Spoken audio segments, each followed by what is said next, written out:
It's about time. What's going on? Rumor report, rumor report. This is the Rumor Report. Talk to him. With Angela Yee on The Breakfast Club. All right, well, there were a lot of amazing highlights from this Janet Jackson documentary that aired over the weekend. Janet Jackson, that was on Lifetime and A&E. And so we only have some of them here, but I do encourage that you all watch it. I mean, Regina King was on there talking about poetic justice, and Q-Tip was on there. There was a lot of talk about her on-screen romance with Tupac and how there was a little bit of chemistry, Regina King said, even though she said Janet wouldn't admit it. But a lot of things that Janet Jackson personally talked about in first person was growing up in a neighborhood that was racist. I think the Jacksons were the first black family to move in, so it was a little controversial at that time. A lot of the people didn't want us, so they had this petition going around so that we wouldn't be in the neighborhood.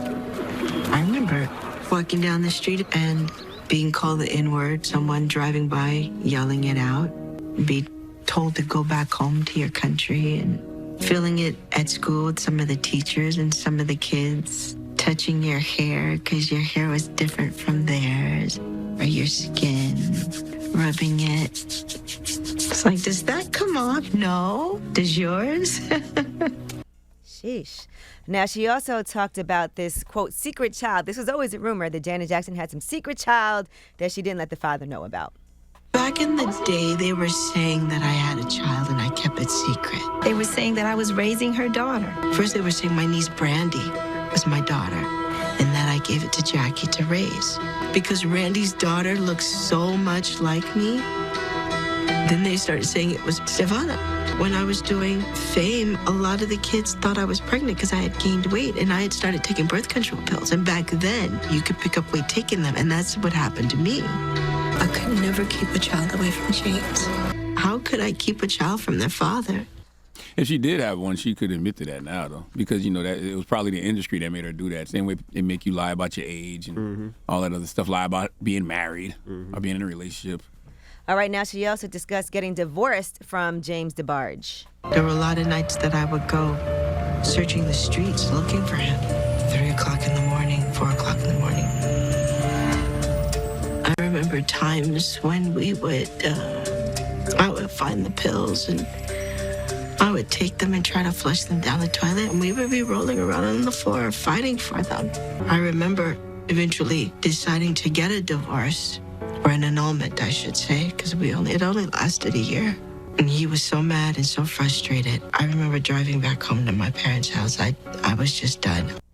She said he got high on their wedding day, too, by the way. She said he went to the bathroom when they got back to the hotel, and she said she was just there. He left the room, and she said for 3 hours he never came back.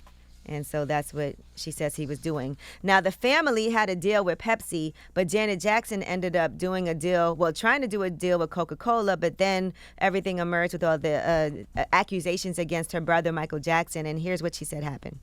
We were actually getting ready to sign the deal with Coca-Cola, and that's when that first allegation came out. New details are emerging about the police investigation of pop star Michael Jackson. This morning, Jackson canceled another concert. The 13-year-old boy is said to have been friends with Jackson. When that came out, Coca-Cola said, no, thank you. You got tarred with that at the same time. Because of it. It's tragic that it's affected you as well. Yeah. Those soda wars were serious, huh? Michael Jackson had Pepsi, Janet went to Coke. They said Dr. Pepper wanted Tito, but Tito, they couldn't work the deal out. Shut up. All right, now Jermaine Jackson, Jermaine Dupri. I don't know why I said that. Jermaine Dupri also, this was trending after people were like, how did Jermaine Dupri cheat on Janet Jackson? They even addressed that. I had heard that he was cheating. One of the weird things about dating Janet is that dating Janet attracts other women. And I was a man. It was not just that. I needed more than what he was giving me. He was a workaholic, and he was constantly working. I would not see him for like 3 weeks, a month.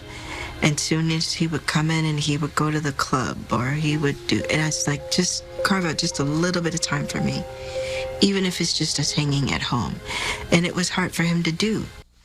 I was just a man. They was dragging him. How many times have we used that one in life? Yeah. All those women that want to be up under you because you Janet Jackson. man? Oh, you know, I did this with Janet Jackson's That man. man live. I understand what JD is saying because I too have used that excuse, but that has nothing to do with being a man. You just, you was immature and you wasn't ready to settle down. That's all. But also during that time, that was when Janet was living on the West Coast, and that's when Jermaine just took the job at Virgin, and he was here. So I know he used to fly back and forth all the time. So there was a lot of times when I'm sure he wasn't there too. And lastly, one thing that she flying discussed back and was the forth whole with Janet. Super Bowl controversy with Justin Timberlake, and she was the one that didn't want Justin Timberlake to make a statement. Like after that incident happened, did you hear from Justin? Mm-hmm. What did he say? We talked once, and he said, I don't know if I should come out and make a statement and this and that, or say something. Have something to say. And I said, listen, I don't want any drama for you. They're aiming all of this at me. So I said, if I were you, I wouldn't say anything. Sheesh. Hard times for Janet that she went through a lot. What else did they say about JD and Janet Jackson? That's all you want to hear about? Did JD explain like what his side of the story was? Like, did he talk about what kind of girlfriend Janet was? Did he say he regrets it? He's spoken about it previously in other interviews. He said neither one of them was willing to move to the other person's city, and so she was living in Malibu. He was still in Atlanta, and that's when he started thinking marriage for him wasn't going to work, and so he just wasn't in that space at that time. Yeah, because we all have these conversations. Be like, he dropped the ball with Janet Jackson, but we don't know how that relationship was. Nope. Yeah, they were together like 8 to 9 years, but he said they didn't live with each other, and so that was part of it. He said that in other interviews before. That could be tough.